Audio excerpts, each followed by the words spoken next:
2월의 차가운 바람이 뺨을 스치는 날, 해숙은 가방 하나와 여행용 캐리어를 끌고 해피골든 실버타운의 현관문을 열었다. 로비의 화려한 샹들리에와 대리석 바닥이 그녀를 압도했다. 정말 이런 곳에서 살 수 있을까? 실버타운 단기 계약으로 입주한 첫날, 로비에 잠깐 서 있는데 어떤 여자가 다가왔다. 여자는 70대 초반으로 보였고 파마를 한 머리와 화려한 원피스, 목걸이와 반지로 치장한 모습이 위압적이었다. 오늘 입주하시는 분, 안녕하세요. 박혜숙입니다. 새로 오신 분이시구나. 김정숙이라고 해요. 여기서 입주자 대표를 맡고 있어요. 박혜숙, 301호 맞죠? 그런데 입주비가 좀 부족했다던데. 그래서 단기로 오신 건가요? 뜨내기는 좀 곤란한데. 갑작스런 질문에 해숙은 당황했다. 아니 상관없어요. 다만 여기는 나름 수준이 있는 곳이라서요. 다른 분들께 피해 안 되게끔 조심해 주시면 좋겠어요. 냉랭한 목소리로 말을 끝내고 싹 돌아서 복도 끝으로 가버렸다. 몇 달 전 해숙은 남편 영철이 갑작스런 심장마비로 세상을 떠난 후 해숙은 홀로 지내야 했다. 아침마다 창문으로 스며드는 빛은 차갑기만 했고 텔레비전 소리만이 적막함을 달래주는 유일한 친구였다. 결혼 35년 동안 쌓아온 추억들이 담긴 집이 전부였다. 미국에 있는 아들은 일 때문에 바쁘다며 연락이 될까 말까 한다. 이대로 죽을 때까지 혼자 살 순 없어. 해숙은 결심했다. 더 이상 외롭게 살고 싶지 않았다. 여기저기 알아보았더니 단기간 입주 실버타운이 있었다. 당분간이라도 사람들과 어울려 보고 싶었다. 보증금과 임시 6개월의 단기로 계약이 가능했고 경험 삼아 살아보는 것도 좋겠다고 생각했다. 해수가 거기 비싸다던데 괜찮겠어? 이웃집 순옥이가 걱정스럽게 물었다. 괜찮을 거야. 잠깐 지내보고 결정하려고 남은 인생이라도 사람들과 함께 살고 싶어. 해숙의 목소리에는 절망보다는 희망이 묻어 있었다. 어머, 새로 오신 분이네요. 리셉션 직원이 밝게 인사하는 소리에 다시 정신을 차렸다. 해숙 할머니시죠? 301호실로 안내해 드릴게요. 방은 생각보다 작았지만 깔끔했다. 작은 침대와 옷장, 간단한 책상이 전부였다. 창문 밖으로는 다른 실버타운 건물들이 즐비하게 늘어서 있었다. 식사는 1층 공동식당에서 하시고요. 저녁 7시부터 9시까지는 휴게실에서 다양한 프로그램이 있습니다. 직원이 떠나고 해숙은 혼자 남았다. 이제부터 새로운 생활이 시작되는 것이다. 그러나 첫 저녁 식사부터 분위기가 심상치 않았다. 식당에 들어서자 여러 테이블에 앉은 노인들의 시선이 일제히 해숙에게 쏠렸다. 어색한 침묵이 흘렀다. 안녕하세요. 해숙이 인사했지만 돌아오는 건 어색한 목례뿐이었다. 한 테이블에 앉은 할머니 몇 명이 수군거렸다. 정숙이 식사를 다 마치고 해숙 옆자리에 앉았다. 참, 여기 규칙들이 있거든요. 빨래는 정해진 시간에만, 소음은 밤 10시 이후 금지, 그리고 김정숙은 하나하나 나열했다. 마치 해숙이 문제를 일으킬 사람이라고 단정하는 듯 했다. 정숙의 말투는 정중했지만 그 속에 담긴 의미는 명확했다. 내가 여기 어울리는 사람인지 모르겠다는 뜻이었다. 물론이죠. 조심하겠습니다. 그날 밤 해숙은 침대에 누워 천장을 바라보았다. 과연 이곳에서 행복할 수 있을까? 이미 후회가 밀려왔지만 갈 곳도 없는 현실이 그녀를 붙잡았다. 일주일이 지나자 해숙은 이곳에 보이지 않는 계급사회를 어렴풋이 알게 되었다. 입주비를 많이 낸 사람들이 상석에 앉았고 그들 중에서도 김정숙은 단연 왕처럼 군림했다. 반대로 자신 같은 하위층은 늘 눈치를 보며 조심조심 숨을 죽이고 살아야 했다. 그날 점심 해숙이 구석진 테이블에서 조용히 국을 뜨고 있을 때였다. 김정숙의 날카로운 목소리가 식당 한쪽을 가로질러 들려왔다. 있지도 않은 돈 긁어 모아 들어왔다면서? 남편도 없는 사람이 뭘 믿고 살아? 그 순간 식당 안의 모든 소음이 멈췄다. 숟가락 부딪히는 소리, 젓가락 놓는 소리, 심지어 씹는 소리까지도 일제히 사라졌다. 마치 누군가 음성을 뮤트 버튼으로 꺼버린 것 같았다. 해숙의 손은 국그릇을 든 채 공중에서 굳어버렸다. 모든 시선이 화살처럼 해숙을 향했다. 어떤 이는 노골적으로 고개를 돌려 쳐다보았고 어떤 이는 눈꼬리로 힐끗힐끗 훔쳐보았다. 해숙은 자신의 얼굴이 화끈거리는 것을 느꼈다. 김정숙은 팔짱을 낀 채 여왕처럼 의자에 등을 기대고 앉아 있었다. 그녀의 입가에는 차갑고 비틀린 미소가 걸려 있었다. 마치 사냥감을 발견한 맹수의 그것과 같았다. 단기 6개월 계약이라니. 김정숙의 웃음소리는 마치 유리 조각처럼 날카로웠다. 여기가 뭔지도 모르고 말이야. 좌중이 킥킥대며 웃기 시작했다. 김정숙의 양옆에 앉은 사람들은 일부러 소리를 죽이지도 않았다. 그래도 용기는 있잖아. 한 여자가 가식적인 동정의 목소리로 말했다. 여기가 어떤 곳인지도 모르고 들어오다니.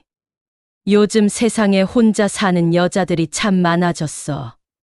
다른 여자가 거들었다. 해숙은 떨리는 손으로 숟가락을 그릇에 내려놓았다. 작은 쨍그랑 소리조차 식당 전체에 울려 퍼지는 것 같았다. 그녀의 목구멍이 바짝 메말라 있었지만 그 어떤 말도 나오지 않았다. 몇 일 후 골프파크 가는 일정이 있던 날이었다. 모임에 참석해 함께 어울리고 싶었다. 이렇게라도 노력을 해보려고 했다. 해숙은 약속 시간보다 3분 늦게 1층 로비에 도착했다. 평소보다 일찍 일어났는데도 옷을 고르느라 시간이 걸렸던 것이다. 하지만 로비는 텅 비어 있었다. 벌써 가셨나? 해숙은 당황하며 관리사무소로 향했다. 아, 해숙 할머니. 직원이 미안한 표정으로 말했다. 김정숙 회장님 일행이 5분 전에 출발하셨어요. 기다리지 말고 가자고 하시더라고요. 해숙의 가슴이 쿵 내려앉았다. 분명히 어제 점심시간에 내일 아침 9시 로비에서 만나요. 라고 했었는데 혹시 연락은? 특별한 말씀은 안 하셨어요. 해숙은 허탈하게 엘리베이터를 탔다. 3분, 고작 3분 늦었을 뿐인데. 아니면 애초에 자신을 빼고 갈 작정이었던 걸까? 오후에 그들이 돌아왔을 때 복도에서 웃음소리가 들려왔다. 정말 재미있었어요. 날씨도 좋고, 다음엔 더 일찍 가요. 해숙이 방문을 열고 나오자 김정숙이 시선을 마주쳤다. 그녀는 전혀 미안해하지 않는 표정으로 말했다. 아, 혜숙 씨. 안 오시길래 그냥 갔어요. 시간 약속은 지켜야죠. 차가운 말투였다. 다른 사람들도 어색하게 시선을 피했다. 문을 닫자 정막이 흘렀다. 이곳에서 자신은 정말 혼자였다. 그러던 어느 날 해숙에게 작은 위로가 찾아왔다. 502호에 사는 정우진 할아버지였다. 정우진은 70대 후반의 깔끔한 외모에 온화한 성격을 가진 사람이었다. 그의 아내 순이는 지병이 있었지만 정우진은 하루도 빠짐없이 아내를 돌봤다. 혜숙 씨, 괜찮으세요? 어느 날 저녁 정우진이 혜숙에게 다가왔다. 네, 괜찮습니다. 여기 처음 오시면 다 그래요. 저도 처음엔 적응이 힘들었거든요. 정우진의 따뜻한 목소리에 혜숙은 조금 마음이 놓였다. 여기 오래 계신가요? 3년 됐어요. 처음엔 집에서 살려고 했는데 아내 병이 심해져서 어쩔 수 없이 왔죠. 많이 힘드시겠어요? 힘들죠. 하지만 포기할 수는 없어요. 결혼할 때 맹세했잖아요. 건강할 때나 아플 때나 함께 한다고. 정우진의 눈에서 애틋함이 묻어났다. 여기 오래 살다 보면요. 진짜 사람과 가짜 사람 구분이 돼요. 겉으로만 화려한 사람들보다 속이 진실한 사람이 더 소중한 거죠. 그의 말에 혜숙은 깊이 공감했다. 돈이 많고 적고가 사람의 가치를 정하는 건 아니라는 걸 그도 알고 있었다. 그날 밤 혜숙은 오랜만에 마음이 따뜻해졌다. 세상에는 여전히 좋은 사람들이 있다는 걸 확인했다. 한 달이 지나면서 혜숙은 실버타운에 숨겨진 면들을 발견하기 시작했다. 김정숙의 권력이 어떻게 유지되는지 그녀. 주변의 사람들이 왜 그토록 비굴하게 굴복하는지 조금씩 이해하게 되었다. 어느 날 밤 화장실에 가던 혜숙은 우연히 김정숙이 501호 할머니의 방에서 나오는 모습을 목격했다. 손에는 봉투 하나가 들려 있었다. 다음 날 혜숙은 501호 할머니의 상황을 자세히 관찰했다. 할머니는 자신의 예금을 이자 30%를 주는 사업을 한다는 김정숙에게 의존하고 있었다. 김정숙은 내가 대신 관리해준다며 할머니의 돈을 가로채고 있었던 것이다. 더 충격적인 일이 기다리고 있었다. 어느 목요일 저녁 혜숙은 산책을 하다가 실버타운 뒤편 작은 정원에서 놀라운 광경을 목격했다. 김정숙이 602호에 사는 이 교수 할아버지와 은밀하게 만나고 있었던 것이다. 이 교수는 대학에서 국문학을 가르쳤던 지식인으로 아내와 함께 실버타운에 입주한 상황이었다. 그런데 김정숙과 밀회를 즐기고 있었다. 여보, 조금만 더 기다려줘. 우리 이제 얼마 안 남았어. 언제까지 일해야 하나요? 벌써 1년째잖아요. 내 아내가 얼마나 예민한 줄 알아? 조금만 더 참아. 이 교수는 대학에서 국문학을 가르쳤던 지식인으로 평소 단정한 복장과 신사적인 말투로 다른 주민들의 존경을 받던 사람이었다. 아내와 함께 실버타운에 입주한 상황이었는데 지금은 김정숙과 다정하게 손을 맞잡고 앉아 있었다. 김정숙이 이 교수의 어깨에 머리를 기대며 말했다.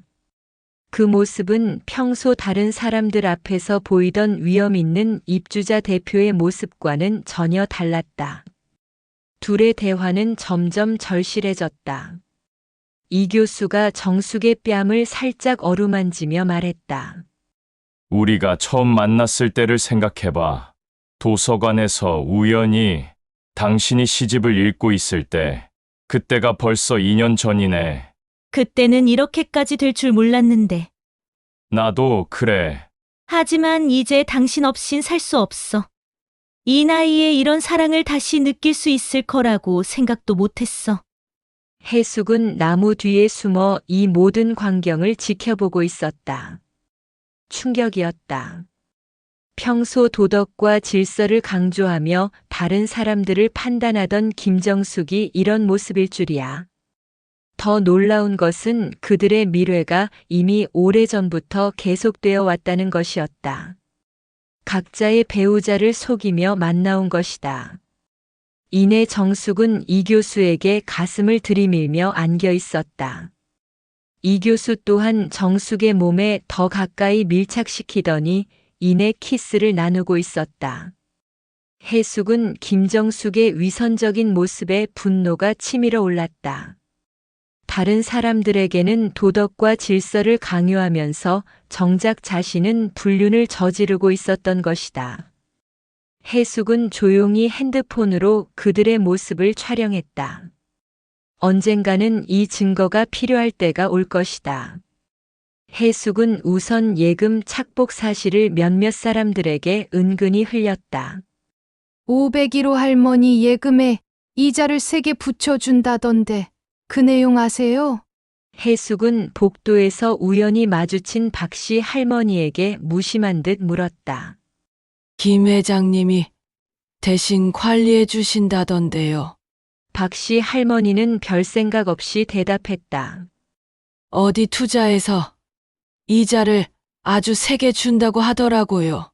해숙은 의미심장한 표정으로 말꼬리를 흐렸다. 작은 의구심들이 물방울처럼 퍼져나가기 시작했다. 며칠 후 엘리베이터 안에서 몇몇 노인들이 김정숙의 관리 방식에 대해 수군거리는 소리를 들었다. 아무리 투자라지만 원금도 못 찾는다는 게 말이 되나? 요즘 501호 할머니가 왜 그렇게 풀이 죽어 있는지. 동시에 해숙은 자신과 비슷한 처지의 사람들을 찾아 나섰다. 김정숙의 파벌에서 소외된 사람들, 눈치를 보며 사는 사람들이 생각보다 많았다. 조씨 할아버지는 김정숙 앞에서는 고개를 숙이고 있지만 사실 그녀의 거만함에 속으로 이를 갈고 있었다. 이씨 할머니는 입주비를 적게 낸 탓에 늘 뒷자리에서 소외감을 느끼고 있었다. 김 회장이라고 부르라고 하니 우습지 않나요? 조씨 할아버지가 쓴웃음을 지었다.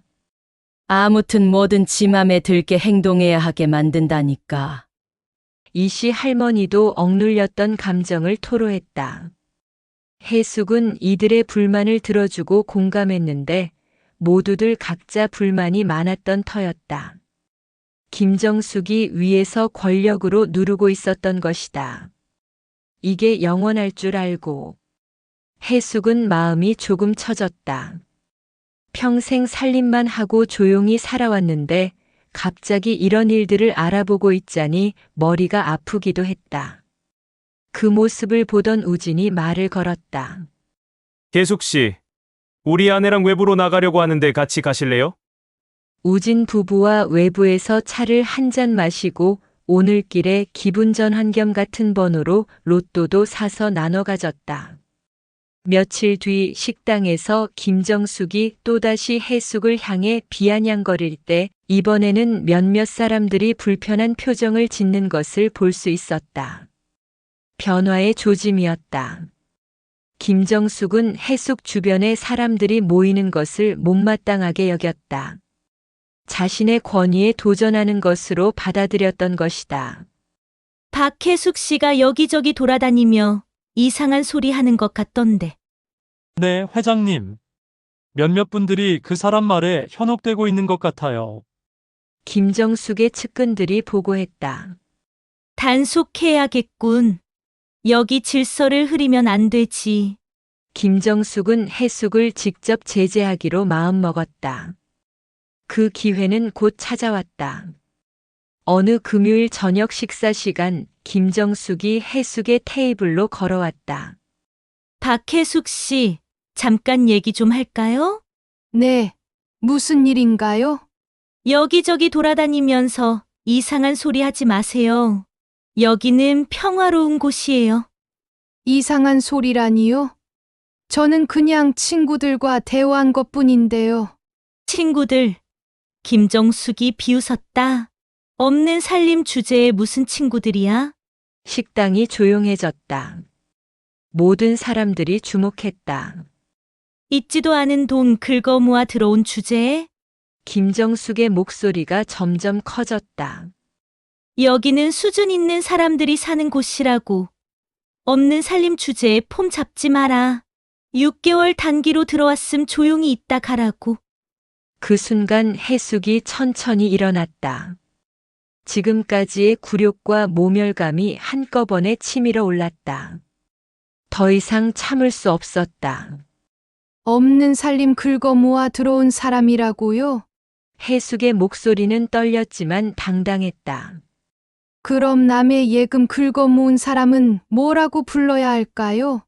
갑작스런 반박에 김정숙의 얼굴이 굳었다. 뭐라고?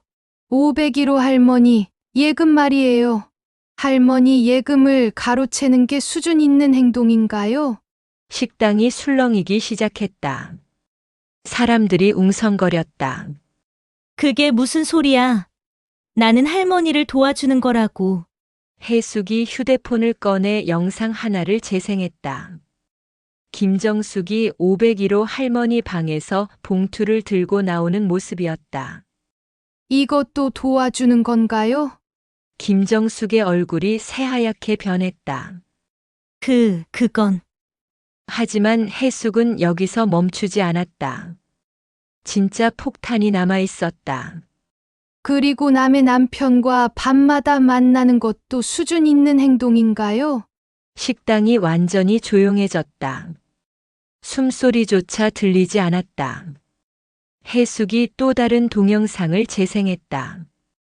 김정숙과 이 교수가 정원에서 포옹하는 모습이 선명하게 보였다. 여보, 조금만 더 기다려줘라는 이 교수의 목소리까지 또렷하게 들렸다. 이게 회장님이 말하는 수준인가요? 김정숙은 입을 다물지 못했다. 얼굴이 붉어졌다가 파래졌다가를 반복했다. 없는 살림 긁어 모아 온 사람보다 남의 돈 긁어 모으고 남의 남편까지 빼앗은 사람이 더 추하지 않나요? 해숙의 마지막 일침에 김정숙은 주저앉을 듯 비틀거렸다. 식당 곳곳에서 탄성이 터져 나왔다. 어머, 저게 진짜야? 세상에 그런 일이. 회장님이 그런 분이었다니. 김정숙의 권위는 그 순간 완전히 무너져 버렸다. 더 이상 김정숙의 눈치를 볼 필요가 없어졌고 다른 노인들도 그녀를 다르게 대하기 시작했다. 이제야 좀 살 것 같아요. 사람들의 반응이 달라졌다. 그때 복도를 뛰어오며 정우진이 소리를 질렀다. 해숙 씨, 이거 확인해 보세요. 정우진이 흥분된 목소리로 뛰어왔다. 뭐가요? 복권 당첨됐어요. 해숙이 며칠 전 우진 부부와 외출 후 무료한 마음에 산 로또 복권이 1등에 당첨된 것이다. 당첨금은 무려 30억 원이었다. 이게 진짜예요? 해숙은 떨리는 손으로 복권을 다시 확인했다. 번호가 정확히 일치했다. 진짜예요. 해숙 씨 대박 났어요. 뉴스는 실버타운 전체로 급속히 퍼져나갔다. 며칠 전까지 없는 살림 긁어 모아 온 사람이라고 무시받던 해숙이 하룻밤 사이에 30억을 가진 부자가 된 것이다. 김정숙을 포함해 그동안 해숙을 무시했던 사람들의 얼굴이 볼만했다. 어떻게 말을 걸어야 할지 몰라 어쩔 줄 몰라 했다. 하지만 해숙의 마음은 이미 결정되어 있었다. 이제 여기 있을 이유가 없어졌네요. 해숙이 정우진에게 말했다. 떠나시려고요? 네. 이제야 진짜 자유롭게 살 수 있게 됐어요. 돈 때문에 억지로 참고 견뎠던 모든 것들에서 해방될 수 있게 된 것이다. 더 이상 김정숙 같은 사람들의 눈치를 볼 필요도 없고 좁은 방에 갇혀 살 필요도 없었다. 어디로 가실 건가요? 제주도에 작은 집을 하나 마련하려고요.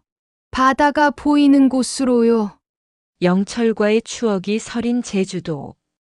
신혼여행을 갔던 그곳에서 남은 인생을 보내고 싶었다. 외롭지 않으실까요? 외로움은 혼자 있을 때 느끼는 게 아니에요. 마음이 통하지 않는 사람들과 함께 있을 때 더 외로운 거죠. 해숙의 말에 정우진이 고개를 끄덕였다.